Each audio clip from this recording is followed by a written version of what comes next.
Hi friends, welcome to my YouTube channel जैसे study 95। जैसा कि आपको पता है कि हमने एक नया कॉन्सेप्ट स्टार्ट किया है डू यू नो का, जिसके अंदर हम डिस्कस करेंगे ऐसे ऐसे अमेजिंग फैक्ट्स जो आपने कभी ना सुने होंगे और ना कहीं देखे होंगे बुक्स में। हो सकता है कुछ पार्ट्स आपने देखे हों, लेकिन आई एश्योर यू कि कुछ पॉइंट्स तो ऐसे होंगे जो आपने नहीं देखे होंगे और कहीं ना कहीं किसी न किसी एग्जाम के अंदर आपको वो पॉइंट्स एज ए क्वेश्चन देखने को पक्का मिले होंगे। तो इसी वीडियो को स्टार्ट करते हैं। आज सेकंड पार्ट ही है हमारा। पहला आपने अगर नहीं देखा है तो वीडियो के डिस्क्रिप्शन में I will put the link, आप जाइए और उस वीडियो को भी देखिए। इसी के साथ railway, NTPC, SSC, HSC, UPSC, किसी भी गवर्नमेंट एग्जाम की प्रिपरेशन के लिए आप जैसे स्टडी 95 को ज्वाइन कर सकते हैं और अपनी प्रिपरेशन को और बेटर बना सकते हैं। साथ के साथ आप मेरे को यूट्यूब के साथ साथ इंस्टाग्राम, टेलीग्राम, ट्विटर, फेसबुक, इन हैंडल्स पे भी ज्वाइन कर सकते हैं। साथ के साथ आप प्लीज़ मेरे चैनल को सब्सक्राइब कीजिए, फ्रेंड्स के साथ शेयर कीजिए, वीडियो को लाइक कीजिए और कमेंट ज़रूर कीजिए, ताकि मैं अपने आप को, अपनी वीडियोस को, अपने कंटेंट को और अच्छे से इम्प्रूव कर सकूँ। तो चलिए स्टार्ट करते हैं हम आज की वीडियो को।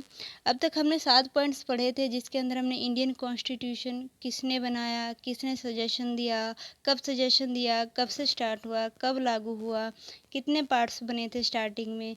साथ के साथ हमने ये भी पढ़ा था कि हाँ, इंडियन कॉन्स्टिट्यूशन के अंदर लिखा कैसे गया है, उसको स्टोरेज कैसे किया गया है। इन्हीं पॉइंट्स को हम आगे बढ़ाते हुए अगले पॉइंट्स पे जाते हैं, जिसके अंदर हम बात करेंगे कि चीफ आर्किटेक्ट कौन था हमारे इंडियन कॉन्स्टिट्यूशन का। तो दोस्तों, मैं आपको बता दूं कि हमारे इंडियन कॉन्स्टिट्यूशन का जो चीफ आर्किटेक्ट थे वो डॉक्टर भीमराव अम्बेडकर जी थे, जिन्होंने हमारे इंडियन कॉन्स्टिट्यूशन को बनाया है। सारी मेहनत उनकी है, क्योंकि उन्होंने अपने इंडियन कॉन्स्टिट्यूशन को बनाने के लिए सब कुछ लगा दिया। उन्होंने 60 देशों के संविधान को पढ़ा और अपने एक वर्ल्ड के सबसे बड़े इंडियन कॉन्स्टिट्यूशन को बना के तैयार किया। इसी के साथ साथ डॉक्टर भीमराव अम्बेडकर जी को इंडियन कॉन्स्टिट्यूशन का फादर भी कहा जाता है। तो 2 क्वेश्चन बनते हैं हमारे यहाँ से कि हमारे इंडियन कॉन्स्टिट्यूशन का चीफ आर्किटेक्ट किनको कहा जाता है, साथ के साथ फादर ऑफ इंडियन कॉन्स्टिट्यूशन किनको कहा जाता हो। तो इन दोनों का आंसर क्या बनेगा? डॉक्टर भीमराव अम्बेडकर जी को फादर और चीफ आर्किटेक्ट कहा जाता है हमारे इंडियन कॉन्स्टिट्यूशन का। चलिए अगले पॉइंट की तरफ बढ़ते हैं। आपको नहीं पता होगा, लेकिन जब तक हमारा भारतीय संविधान लागू नहीं हुआ था, तब तक भारतीय महिलाओं को वोट देने का अधिकार नहीं प्राप्त था। हाँ जी, वोट देने का अधिकार नहीं प्राप्त था। सारे जो वोट्स थे वो सारे मेल्स कैटेगरी को दे दिए गए थे। लेकिन जब भारतीय संविधान लागू हुआ 1950 के अंदर, 26 जनवरी 1950 के अंदर, तब से जाके भारतीय महिलाओं को अधिकार प्राप्त हुआ कि वो भी वोट दे सकती हैं। और साथ के साथ आपको नहीं पता होगा कि जो भारतीय संविधान जब लागू हुआ, उस टाइम पर सबसे पहले व्यक्ति डॉक्टर राजेंद्र प्रसाद जी, हमारे भारतीय पहले राष्ट्रपति, पहले ऐसे व्यक्ति थे जिन्होंने भारतीय संविधान पर साइन किए हैं। और फिरोज गांधी, जो उस टाइम पे कॉन्स्टिट्यूशन असेंबली के प्रेसिडेंट के रूप में कार्यरत थे, वो अंतिम व्यक्ति थे जिन्होंने इंडियन कॉन्स्टिट्यूशन के ऊपर अपना साइन किया था।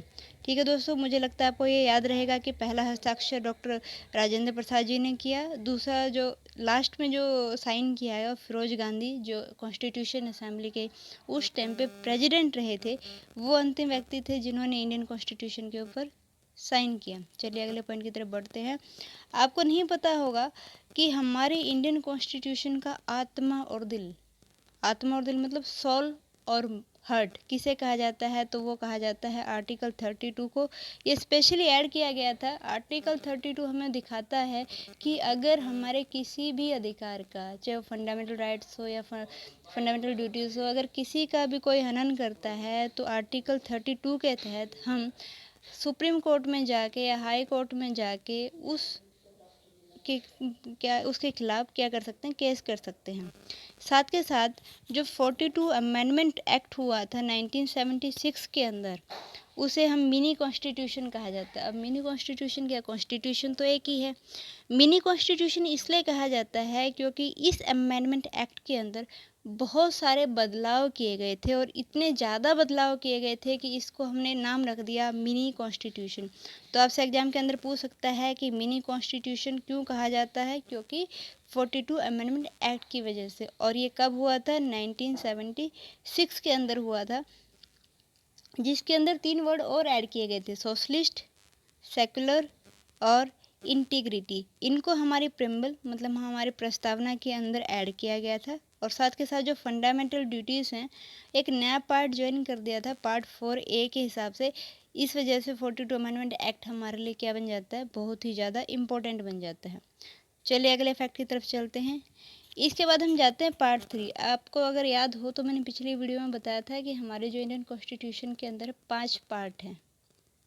5 पार्ट में से जो पार्ट 3 है उसे Magna carta of Indian constitution कहा जाता है। अभी मैग्ना कार्टा क्या है हमारे दिमाग में आएगा, तो मैग्ना कार्टा एक चार्टर ऑफ राइट है जो कि रिटन में है, और ये अंग्रेज राजा किंग जॉन ने 1215 में पब्लिश किया गया था। और यही एक ऐसा दस्तावेज है जिसका हमारा सीधा संबंध किन से जाता है, फंडामेंटल राइट्स ऑफ सिटीजन से जाता है, जो कि रिटन में है। अगर आपसे कभी पूछ ले एग्जाम के अंदर तो आपको याद रहेगा ना मैग्ना कार्टा क्या है। तो मैग्ना कार्टा क्या है, एक चार्टर ऑफ राइट है जो रिटन में है, और जिसे किसने पब्लिश किया गया था, अंग्रेज राजा मतलब इंग्लैंड के राजा किंग जॉन ने 2015 के अंदर पब्लिश किया गया था। ये रिटन में डॉक्यूमेंट है, इसलिए आपको हमेशा याद रखना है कि मैग्ना कार्टा क्या चीज़ है। अब मुझे लगता है कभी भूलेंगे नहीं मैग्ना कार्टा। आपने कभी पॉलिटी की बुक्स में पढ़ा होगा कि मैग्ना कार्टा ये, मैग्ना कार्टा वो। तो मैग्ना कार्टा क्या है, एक चार्टर ऑफ राइट है। चलिए इसके बाद हमारे यहाँ पे जो जुडिशरी है, जुडिशरी बोले तो न्यायपालिका, जो सुप्रीम कोर्ट है वो हमारे यहाँ पे जुडिशरी सुप्रीम कोर्ट जो हमारे यहाँ पे एक आर्बिटर और इंटरप्रेटर का काम करती है of the constitution of India. अरे ये 2 वर्ड के आगे आर्बिटर और इंटरप्रेटर।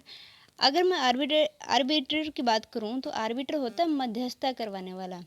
हमारी जो सरकार है और जो लोगों की डिमांड्स हैं उनके बीच में क्या करवाता है, ये मध्यस्थता करवाता है, मतलब बीच में बिचौलिए का काम करता है।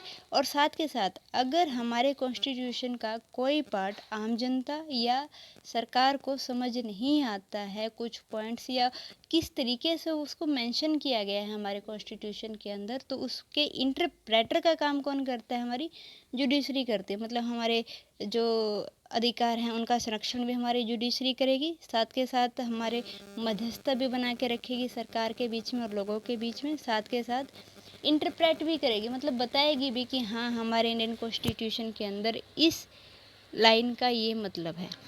ठीक है, इसके साथ साथ अगर हम देखें तो भारतीय संविधान के अंदर करंट में, वो तो स्टार्टिंग में था 395 वाला, अब करंट में कितने आर्टिकल हैं, तो आर्टिकल हम बात करेंगे तो 470 आर्टिकल हैं, जिनके अंदर 25 पार्ट हैं, 12 शेड्यूल हैं और 5 अपेंडिसेस हैं। 5 अपेंडिसेस मैंने आपको बताया ना, पार्ट 3 वाला कि मैग्ना कार्टा है। पार्ट 4 के अंदर अब पीछे पड़ा था कि फंडामेंटल राइट सेक्शन ए को ऐड किया गया था।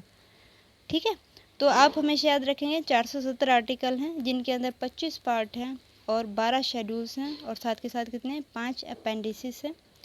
इसके साथ साथ हमारे भारतीय संविधान में अब तक मतलब 2022 तक 105 अमेंडमेंट हो चुके हैं। जो इम्पोर्टेंट अमेंडमेंट हैं वो हम आपको किसी एक वीडियो के अंदर मेंशन कर देंगे कि कौन कौन से अमेंडमेंट हमारे लिए इम्पोर्टेंट बन जाते हैं। जैसे जीएसटी से रिलेटेड बना था, SC/ST पोस्ट के अकॉर्डिंग बना था। तो दोस्तों देखो, ये तो थे हमारे अब तक के मेन इम्पोर्टेंट पॉइंट्स जो हमने पढ़े थे क्या, अपने इंडियन कॉन्स्टिट्यूशंस के, जो किसी न किसी एग्ज़ाम के अंदर किसी न किसी रूप में आ ही जाते हैं। कभी हमसे आर्टिकल पूछते हैं, कभी हमसे शेड्यूल पूछते हैं, कभी हमसे अमेंडमेंट पूछ लेते हैं कि कितने अमेंडमेंट हुए, कभी ये पूछ लेते हैं फादर ऑफ इंडियन कॉन्स्टिट्यूशन कौन है। तो मुझे लगता है कि इस वीडियो के बाद आपके ये जो इंडियन कॉन्स्टिट्यूशन से रिलेटेड जो क्वेश्चंस आते हैं वो अब तक सॉल्व हो गए होंगे। और मुझे लगता है आप किसी भी आगे जब एग्ज़ाम देंगे, कोई कम्पिटिटिव एग्ज़ाम होगा, अब तो आपको पता है कि जब हम ग्रेजुएशन करते हैं उस टाइम पे भी हमारा क्या होगा, एग्ज़ाम होगा UGC नेट के वगैरह के, तो वहाँ पे भी ऐसे ऐसे क्वेश्चन बन जाते हैं। तो ऐसे क्वेश्चंस को आप नहीं भूलेंगे। अब हम आ जाते हैं एक छोटा सा, हम क्या करेंगे, जो हमारे इंडियन कॉन्स्टिट्यूशन से अलग इनके कुछ पार्ट्स होते हैं, जैसे फंडामेंटल राइट्स हैं, ड्यूटीज़ हैं, इनके हमारे 12 पार्ट्स हैं, उनको कैसे याद करें, ये सारी चीज़ें भी हम एक सीक्वेंस में स्टार्ट करेंगे। तो उसी का एक छोटा सा पार्ट है फंडामेंटल राइट्स का, इसका हम छोटा सा ब्रीफ दे रहे हैं।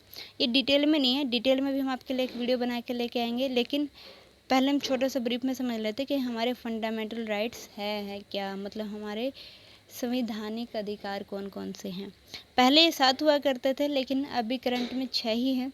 कौन कौन से? Right of equality. Right of equality का मतलब होता है कि हम सभी बराबर हैं, ये हमारा संविधान हमें अधिकार देता है। राइट टू फ्रीडम, हमें आज़ादी है कहीं भी आने की, कहीं भी जाने की, घूमने की, फिरने की in India. Right against exploitation, मतलब हमें अधिकार है कि हम शोषण के विरुद्ध आवाज़ उठा सकते हैं। इसके बाद क्या दिया गया है? Right to freedom of religion, हमें पूरा अधिकार है कि हम किसी भी धर्म को ले सकते हैं, मतलब अपना सकते हैं, इस चीज़ का हमें अधिकार है। इसके बाद है कल्चरल एंड एजुकेशनल राइट्स, हमारे पास पूरे अधिकार हैं कि हम किसी भी संस्कृति को अपना सकते हैं या फिर कोई भी अपना एजुकेशनल राइट ले सकते हैं। हमें कहाँ तक पढ़ना है, कितना पढ़ना है, ये हमारा एजुकेशनल राइट है। इसके बाद आता है राइट टू कॉन्स्टिट्यूशनल रेमेडीज़, ये हमारे लिए बहुत इंपॉर्टेंट हो जाता है। अभी आपने पढ़ा था ना आर्टिकल 32, ये उसी से रिलेटेड है, या कह लो ये वही है आर्टिकल 32। इसके अंदर क्या होता है, अगर इन फ्यूचर हमारे किसी भी फंडामेंटल राइट्स, ऊपर वाले जो राइट्स हैं, इनको लेके हमारा शोषण होता है या फिर हमारे किसी फंडामेंटल राइट्स की वजह से हमें दबाया जाता है, तो ये जो राइट टू कॉन्स्टिट्यूशनल रेमेडीज़ है, ये हमें अधिकार देता है कि हम सुप्रीम कोर्ट में जाके इस जो हमें शोषण किया जा रहा है या जो दबाया जा रहा है उसके विरुद्ध आवाज़ उठा सकते हैं और अपने अधिकार को मांगने की डिमांड कर सकते हैं। किससे? सुप्रीम कोर्ट ऑफ इंडिया से। क्यों? क्योंकि वो हमारा क्या है, वो हमारा इंटरप्रेटर भी है और आर्बिटर भी है। इसी के साथ साथ जो 44 अमेंडमेंट हुआ था 1978 के अंदर, उसके अंदर से राइट टू प्रॉपर्टी, जो हमारा पहले फंडामेंटल राइट्स था, उसको रिमूव कर दिया गया और वहाँ से हटा के इसको क्या बना दिया, एक जुडिशरी राइट बना दिया। ठीक है, ऐसा क्यों किया गया? ऐसा इसलिए किया गया ताकि अमीर और गरीब के अंदर जो बाउंड्री आ गई थी ना उस टाइम पे आफ्टर इंडिपेंडेंस, उस बाउंड्री को ख़त्म किया जा सके। इस वजह से क्या किया गया था, 44 अमेंडमेंट हुआ था जिसके अंदर इस फंडामेंटल राइट्स को जुडिशरी राइट के अंदर कन्वर्ट कर दिया गया था। कौन कब हुआ था ये? 1978 के अंदर हुआ था। और अगर मैं 42 की बात करूँ, वो कब हुआ था अमेंडमेंट? 1976 के अंदर हुआ था, जिसको हम क्या बोलते हैं, जिसको हम बोलते हैं मिनी कॉन्स्टिट्यूशन। ठीक है, चलिए दोस्तों, मुझे लगता है आज की वीडियो आपके लिए बहुत नॉलेजेबल रही होगी और ऐसी ही अमेजिंग वीडियो के लिए आप मेरे चैनल को सब्सक्राइब कीजिए, फ्रेंड्स के साथ शेयर कीजिए और साथ के साथ मेरे से जुड़े रहिए फेसबुक, इंस्टाग्राम, ट्विटर और टेलीग्राम पर। Thank you for watching.